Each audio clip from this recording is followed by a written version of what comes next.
Hey guys! Yeah, you really did think that I would stop at a mere graphic? Well, if you really thought that, you might as well be a complete stranger.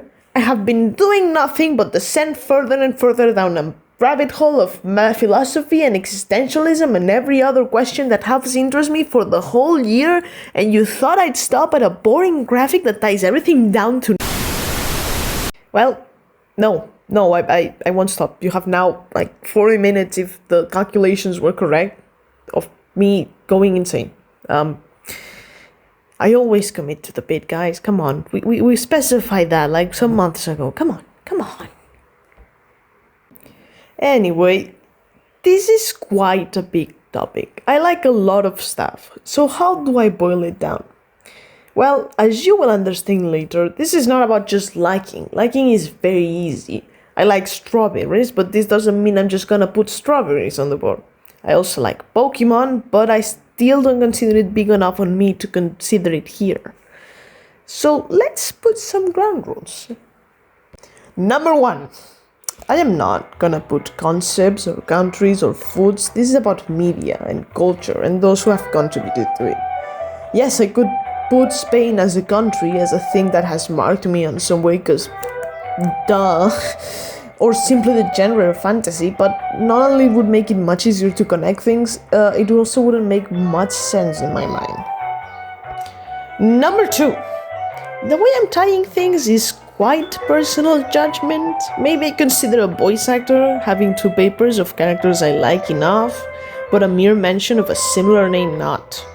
I cannot really explain why, but I'll simply do what feels right to me. After all, I am judge, jury, and executioner in here. Number 3. Some of the things that will be mentioned are actually not that important to me anymore, but they mark the before and after in my person, so they will be added nonetheless. It will make itself clearer later, I can assure you. I don't think there are more rules anymore, so just a little specification. Since as established, I like a lot of things, starting would be quite hard. And as I've mentioned, I already have a graphic. I could simply start by the point that has the more or the least things connecting. But what I'm gonna do for the sake of structure is actually I start at the beginning. What is the beginning, you ask? Well, it probably should be one of the childhood shows I used to watch, or maybe even Star Wars. But I can't say I find them as important as something like, say, fucking Minecraft! Anyway, I started with Minecraft probably because my brother. He used to watch these guys called Vegeta and Willy Rex, and well, he got me hooked as well. They play with mods most of the time, and I have vivid memories of being a small child just loving it. They were the reason why I mostly played with mods until like the C update release, and it probably was my start with computer gaming in general. Just like most people, I find myself leaving this game behind and returning to it every few months. It's a constant from the day I first watched one of those videos. How would then I tie this piece of media that to all that has followed? Well, I cannot remember the year I started with Minecraft, but I do remember the next part very well. In 2017, the 3rd season of Rick and Morty released. Despite its prior popularity, I had never heard of it. So all of a sudden, seeing mentions of it everywhere, shirts, collabs, random videos, blogs, the fucking news, well, it caught me by surprise. I know that after the years this show has gathered a reputation, but what I like about it, it's the very personal moments, where the characters grow and learn to trust each other somehow. And especially Rick, because yes, at the start he already cared for his family, but now says it, and everyone knows it. And when he says he doesn't, no one trusts him. It's quite nice to see. Also, I remember playing random Roblox games themed around the show when I was like a child at night. And they were so isolated, but there was this feeling which now gives me incredible nostalgia. But I'm unsure how if I'd be able to describe it, because nostalgia is the best way, but I wouldn't say it's the same thing. Anyway, this ties into Minecraft because in Season 3, in the last episode, I believe, they are playing Minecraft in the laptop and then on PR. Yeah. We now have 3 paths to follow. 2 of them are self-contained and the other basically opens the doors to everything and anything. So we will go first to the self-contained. I'm not stupid. I don't want to backtrack that much like 3 hours from now. 2 years later, in 2019, I watched some shorts on YouTube that had been recommended to me from the Villanos fandom. As much as I like this show, it's not on the board. Actually, I'm thinking on it and I will put it on the board. Just give me a momento. Still, this is not about this one yet. The shorts were these minute-long excerpts of a bigger pilot that was in the works. It was Has Been Hotel. I watched the pilot when it released, and honestly, just like Rick and Morty, I probably shouldn't have been watching that at that age. I turned out fine though, and well, yeah, I was one of those edgelords. I'm kind of embarrassed of it, but also I can't help but feel a little bit of pride on who I was, because I unapologetically behaved as what I think would be the coolest way possible. And I did not care about anyone saying anything. Still, not about that. I like Has Been, I like the pilot and I like the show. I don't care about Pipsy Pop much anymore, even if at some point I did. The topic of idols and admiration might come back later at some point, if I actually am capable of commitment to this YouTube channel. And right now, I'm unsure on how I feel of the show. I think just like Genshin, which we will talk about in a bit, it's just a part that I hold dear, but not as much as other things in here. I cannot deny the influence it had on me though, so here it is. Also, the way I tied it to Rick and Morty is because if you go to the old boys claims on Pipsy Pop channel, Husk has Rick as one of his. Before I add Villanos to the list, we would have just one way to go now, but since I added it, well, let me just add this here and put this here real quick, and yeah. Alan and Bibsy have interacted on social media quite a bit. Alastor appears in one of Alan's drawings that he used to do live, and I think there are pictures of the two together. I don't know how that ended, but some years ago these two shows were quite tight. Villanos to me means similarly to Has Been, and I'm on the same page with the two, I think. Quick thing about me before we continue. I study animation. I'm doing an art major and it's animation. Out of pocket? Well, yeah, and most of you already know. But contrary to most of my dear colleagues, I did not get there because of Disney or movies or shows or what most think of when talking about animation. I like them, don't get me wrong, but I realized I wanted to do animation in like 2018, 2019. I cannot remember, but it was because of Capcom. I know the game came out in 2017, but I held off playing it because I thought it was like Hello Neighbor or Pentium Being Machine. And I liked those games a lot during the time, but I thought I had enough with them. Well, I ended up watching people play Cuphead, and then I played Cuphead, and then I learned everything I could about it. Seeing people passionately replicate a long-dead medium just because of how much they loved it, no matter the cost, no matter the time, and then succeed as they did, moved something on me. And made me understand that this was for me, this is what I wanted. I now study animation. I now am doing an art major and it's animation. And after doing science and technology for most of my life, I have never been happier. Cab Calloway is the main inspiration behind King Dice, and Alastor has been cited to use several of these 20s, 30s musicians as one of his inspirations. Cab Calloway being mentioned by name at some point. It's a weak tie, I know, but I make the rules and it's more than enough for me. Alright, we are going back to Rick and Morty just for a moment. This is a one-step trip, but it's quite an important one. I think in 2016, well, I was incredibly scared of something at that time. So much so that once I saw fan art of a thing I liked on that style, and it terrified me so much I had nightmares for 2 days. Well, one time I looked at myself and realized I couldn't let fear control me. So I decided that I would face my fears and watch a full playthrough top to bottom of Five Nights at Freddy's. I know, haha, I was scared of plushies. Yeah, well, I watched the playthrough and I don't know if it was the fact that I grew up watching thrillers and dark novels adaptations because of my mother, but the mystery of the purple guy and the dead children and all that captured me quite a bit. Just like most things on this list, I don't care if it's so much anymore, but if that series didn't make me want to improve and create and seek community, Well, I don't know what would have. This gets referenced in Rick and Morty because in one episode, in one of the notebooks, there's like a series of adventures ideas, and one of them has like real life FNAF in there. Yeah.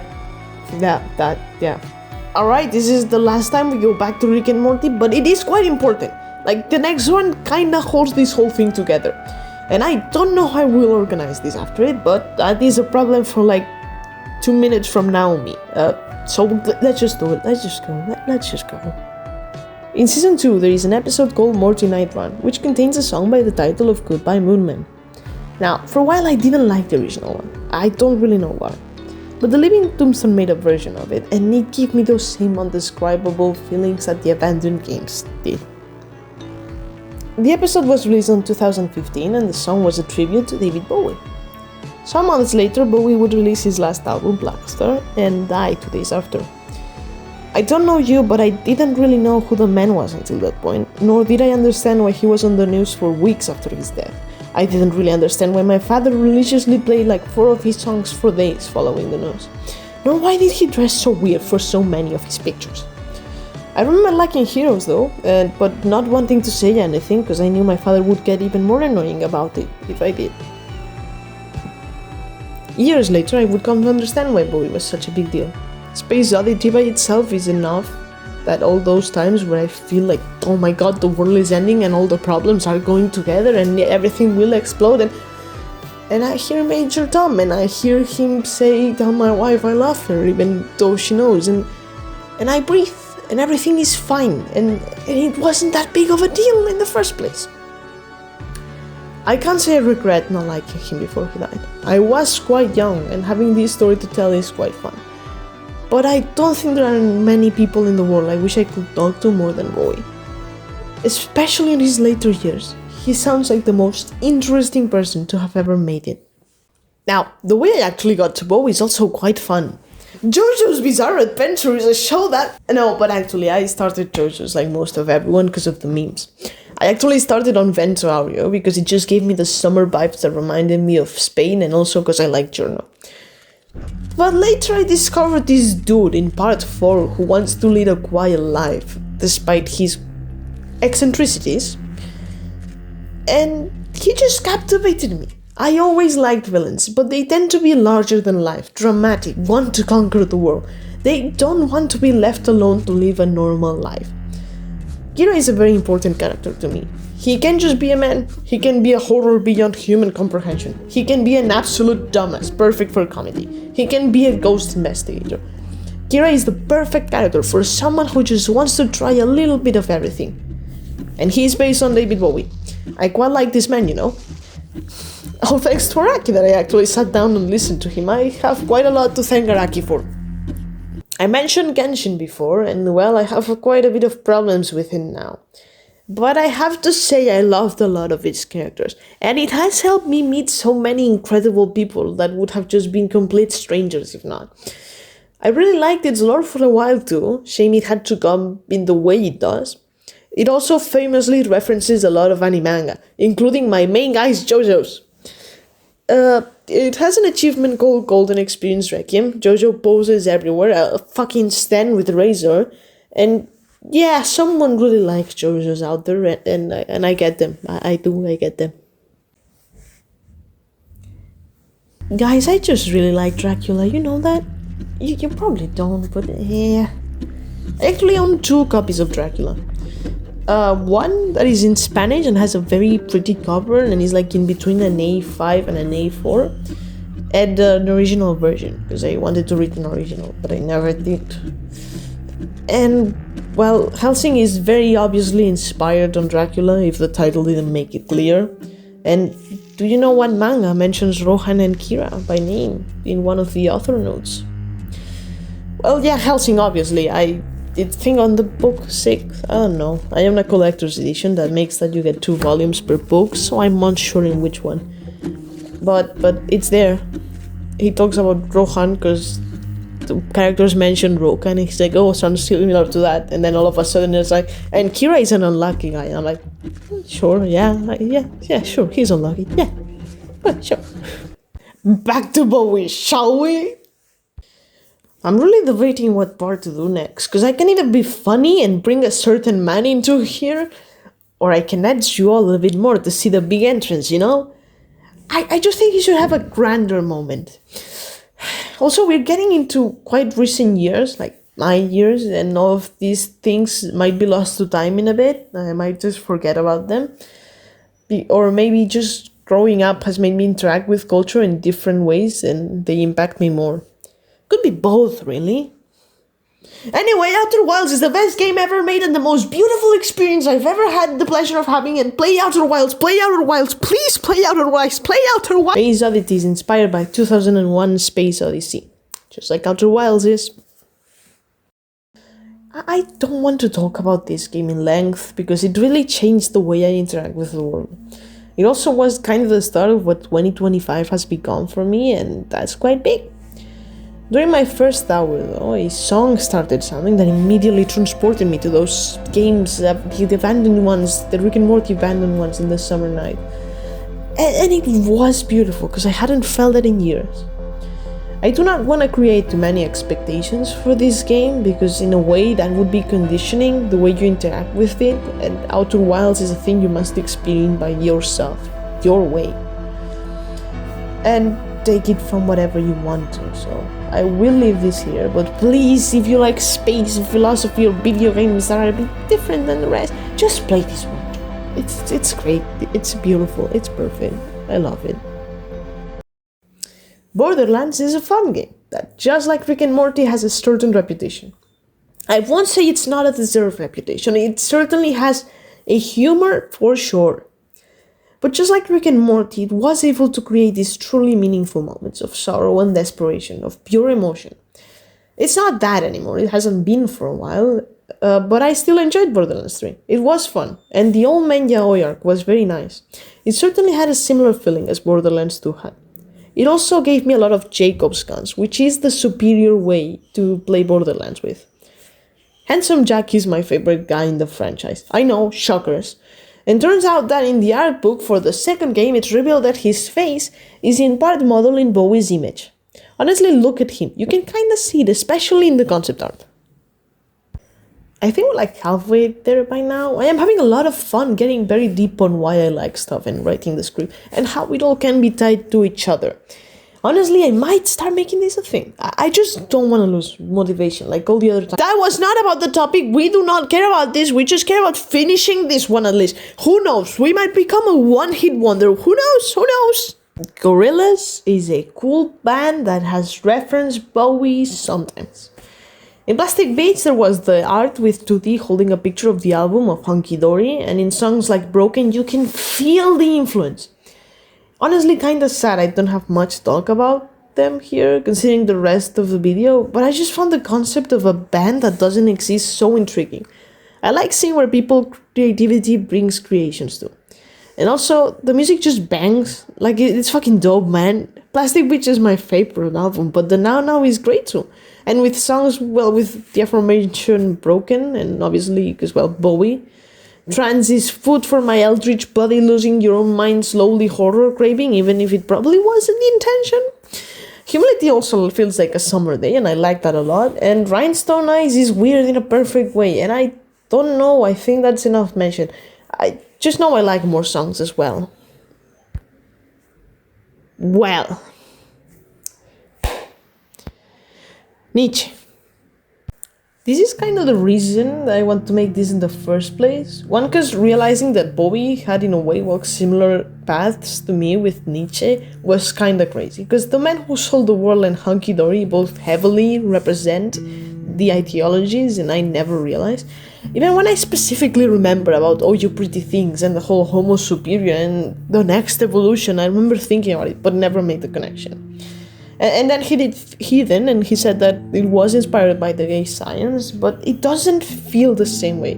Like, what I'm saying is, in the first two, it kind of feels like he's like, oh, this is the truth, I must represent it, I must show it to the world, this is what I truly believe in. To Heathen, which is like more of, I respect his views, I respect this, and I certainly like the way, and it has been important. I don't know, it feels like I'm talking out of my ass here. But it makes sense to me, okay? Like I know I didn't know these two dudes. Of course, I One has been dead for a century, and again, as we've established with the other one, I started liking him like 5 years after he died. So yeah. But I don't know. It's the way I see it. Like it's weird. It's weird, and it's made me understand things more about again like Outer Wilds. It has been changing my views. 2025 is insane. Anyway, I know I'm probably not making any sense, but you know I tried. If someone understands me, then yes, that's good. That is good. Oh, and then yeah, because there was another reason. It's not just this one. There was the second reason. Because I was reading Nietzsche, and I started thinking. Philosophy does that, you know? It makes you think. But like, I've not liked modern philosophy. Not as in I don't like the modern ideas, but the way we understand philosophers now. There are people who went to college, studied politics or philosophy, and now go on radios to debate things and end up saying climate change bad or fascism bad. And yeah, but it is quite boring. But then I saw a video about the future of the world and how we always long to see a different generation. It made me realize, in the modern world, the life-changing ideas don't come from bestsellers or radio programs or TV debates. The culture is being built here on YouTube and the rest of social media. And I know that it's hard to imagine with all the slop and AI stuff around these days, but if you dig hard enough, you find jewels. And well, I kind of want to be one of these jewels, you know? I want to have a part in making someone think about things they never consider. I want to do what I consider true modern philosophy. Also, Nietzsche is a fun guy to read. I almost forgot this was about him for a moment there, but what I mean is, at this point in time, I have only finished Beyond Good and Evil, and for most of the book I found myself either agreeing with him, disagreeing with him, or wondering what the hell did I just read. I guess it's normal, I'm reading someone's words a century later in a different language. But where I'm going with this is the fact that in the epilogue of that book, I felt like I could see him writing it. I could sense the man behind the words, the passion behind the intention. And it hit me hard. All these months, while I read the books, I was watching people talk about him and his ideas. But at that moment, I realized chances are no one will truly understand him because no one is him. I can't hope for someone to understand what I'm saying 100%. But I can hope for someone to watch this and get an opinion of me, which is much better than someone watching someone talking about me and just grabbing that opinion as their own. So I decided that at that point, I simply would read the book, let the man talk for himself, and see where he leads me. Where the fuck was I going with all this? What the hell, man? I have a script for this. This is not just improvising. I cannot imagine what that would be like. But holy hell, I cannot keep myself from getting places and coming back like 10 minutes later. All that I'm saying is being written. And I've got... Anyway, it's Valve time. It's Valve time. Anyway, I like Valve. Before Outer Wilds, Portal 2 was my favorite game. Mostly because of the ending. It felt like a beautiful conclusion to an incredibly fun game with what was an incredible cast. Half-Life wasn't as funny, but it sure was almost as fun to play. And I can see why the world remains waiting for that third part, 20 years later. I joined you all in like 2022 and I cannot wait for when the myth becomes a reality. Left 4 Dead has become the perfect playground for me and my best friends to go and run and yell like crazy beasts. But I got to Valve from TF2. I don't know why, but one summer I became especially interested on the game. At that point it was overrun by bots, so my first experience wasn't great. But I wanted to give it another chance, so a month later I tried again and this time I got lucky. It was just so fun and such a perfect balance of great humor with great gameplay, with great art style and great characters. Perfectly tied up with the short. I convinced everyone around me to watch the Meet the shorts, and I don't think any of my close friends can see TF2 and not think of me anymore. Medic also yells, I am the Overmensch, sometimes, which was one of the first times I heard of Nietzsche in the first place. So you know, there's that. I think the first one might have been with Bennett Foding, you know, with Getting Over It and all that. Funny. Bioshock is a good game.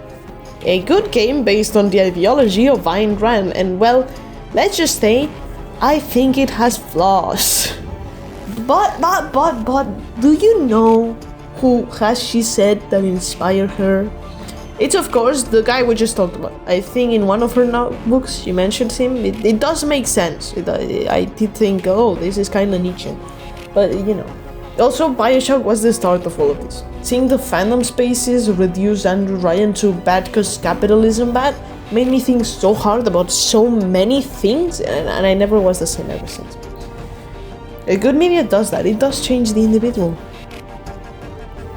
Atlas also makes a passing comment at the start that tells you look for a crowbar or something, which you know, kinda specific. Probably is a Half-Life thing. From Bioshock there are also a lot of paths to go on, but I'm just gonna go Will Wood, because just like Gorillaz, I don't have much to say about him. I like his songs a lot, and they get me very concentrated on creating and drawing, but I don't have a long rant about why it's cool and how I found it. I just think it's neat, and he has talked about liking Bioshock a bit, especially Bioshock 2, so there's that. We are actually almost finishing here, so I will have to bring us back to JoJo's for a moment, because before I did not see one of the lines going into Devil May Cry. Play the games after the bad ones, and honestly, part of me is thankful I didn't play them when I was in high school, because that was probably my pre-teenage edgelord dream, you know, like... But also sad, because I know that thing would have become my entire personality, and kind of curious to see how that would have evolved. In another timeline. I recently watched the anime, and honestly, it was fine. It was fine. It was an adaptation of the games, but it was fine. I think the person making it wanted to do a brave political comment without realizing that at these moments thousands exist of those, and that maybe the sheer love of love and humanity was more needed these days. It did make me realize why I like the game so much, you know. Yes, they are cringe and edgy and everything you can say, but they are also a tragedy of two brothers who they fight, yeah, but if you have a brother, you know that's what you do. Most importantly, it's not that they fight, it's that they love each other. They love each other so much they can do nothing but fight, because as children, one thought he lost the other forever, and the other thought he was betrayed and abandoned. In the space of 4 games, you get the arcs of each other. One learns to move forward, to continue living, and the other to rely on the rest, to understand he mustn't be the strongest anymore. That's why Nero is important. It's the best of both worlds. He's the son of Virgil, and has this need to protect his family that Virgil has, but also was raised amongst humans like Dante was, so he understands the importance of love and of humanity. The anime was fine, but it misunderstood the saga and tried to make it about racism while it was always about love. I forgot the JoJo connection. The creator of Devil May Cry said in an interview that it was heavily inspired from JoJo's, and reading all that I just wrote, or listening, yeah, it makes sense. Alright, we're in the most recent and last part of this video. Kinda. You will see. Fallout New Vegas is a game I resisted for a very long while. I heard of it even before I heard of Bioshock, but I didn't think it was for me. I had enough of post-apocalypses and nuclear warfare, and oh yeah, the world will end and will be over and it will be our doing. But for some reason I ended up playing it this year, and I think this summer is the perfect reason to why I actually love it so much. This game is not about the ashes of an old world. It's not about the post-apocalypse, it's about the post-post-apocalypses. It's about the phoenix that starts to rise once again. I sided with Mr. House on my playthrough. If the Outer Wilds and Bowie segment wasn't enough, well, I like space a lot. So this dude, who has already proven himself capable of doing as he says with the destroying of the bombs in the first place, says he not only will rebuild the world, but promises me the stars? Well, he kinda got me there. And I also found it incredibly cool how they subverted the evil mastermind trope by having him not really be all that evil. He does bad shit, but in a Machiavellian way, as in, it's needed for the greater good. The worst thing he does is the Brotherhood of Steel, and yeah, that is kinda uncalled for, but the rest I see what he's laying on, and at no point he betrays you like most would be tempted to write in. If you kill him, he truly shows his colors, and depending on who you are siding him, he sounds horrified at the prospect of what the future of humanity. He's incredibly interesting, but most people boil him down to Andrew Ryan 2.0, which he really is not. But he does have a tie to him, since if you kill him with a golf club, you get the "a slave obeys," a reference to "a man chooses, a slave obeys" manual. Which I will not explain further, because if you have not played Bioshock, you should go play it. I will say nothing else. So this is it. Why did I tie the most impactful pieces of media in my life, you may ask? Well, curiosity. It has been a long-running joke among the closest ones of you all to make that everything I like is tied down in some way or another. So I guess I wanted to see if I could make it graphical. But also, while doing it, I realized you can bring most of the things to Nietzsche somehow. Now, what does that have to do with anything? Well, of everything on the board, he is the oldest here, as in history-wise. I mean, as we've established, the oldest thing on my life is actually Minecraft. So that made me think for a while. I have always been told I'm a creative person. But these last years, I've reached the conclusion that creativity, as we understand it at least, doesn't exist. We are made of what we like, of what we consume. This in a way proves that. All these ideas I love, all these great things that have reached me at completely different points, from completely different people, they can all be tied. And if I were to add another one, I have no doubt I could. That is because someone played a game, by someone who read a book, by someone who read another book, and to me it ends here, because as we've established, Nietzsche is the end. But if you read his books, he takes inspirations from everywhere. Most of what he writes is answering other things, other movements he disagrees with. We could go further if we wanted to. Every idea you have is an amalgamation of ideas you've seen, listened, watched, and tasted. And isn't it beautiful? People are terribly worried about legacies, about making it into history books, about making it big, about not being forgotten. But by existing, by creating, you probably are inspiring someone. You already made a legacy. Humans aren't born to be great by themselves. They are born to make sure the next generation is better than this one. So we create to show them how. Some create tools, like computers, to make the life easier. But some create shows to inspire them to create in the first place. Creativity doesn't exist. There is no such thing as an idea that I've been born with. I am a product of everything that I've talked about here, and much more than my brain has decided wasn't important enough to be mentioned or remembered, but that I certainly wouldn't be here without. The ones who come after me will be a product of everything I've mentioned here, plus me. Because as much as I think I'm not big enough to make an impact, I am. Every day, every conversation, and every piece. If you've watched this full video, chances are you have been inspired by me in a way or another. So hey, you now know what inspirations to cite. The ones that come after you will be a product of everything I've mentioned here, plus me, plus everything that has inspired you, plus you. And it's beautiful, because humanity can be beautiful, even if it's hard to believe at times like this. But don't lose hope. Believe in the people. Believe in you, and believe in me just a little bit, maybe, somehow, sometimes. I sometimes do cool things. Alright, I'm tying it up here, guys. My voice is running out. I've been talking for like 2 hours, and I like talking. I like hearing my own voice, but now I just need to edit this. I have plans on how I want to do it graphically, and it's gonna be hard. But I will not surrender. I will make it so this video sees the light of day at some point, so like 2 people can watch it fully. This one is for you all, the 2 people who like to hear me, to read me sometimes in Instagram. You're the real guys. You're the actual ones. Yeah, the ones that keep me motivated. Just know it's all for you. Dedicated to you, everything to you. Bye.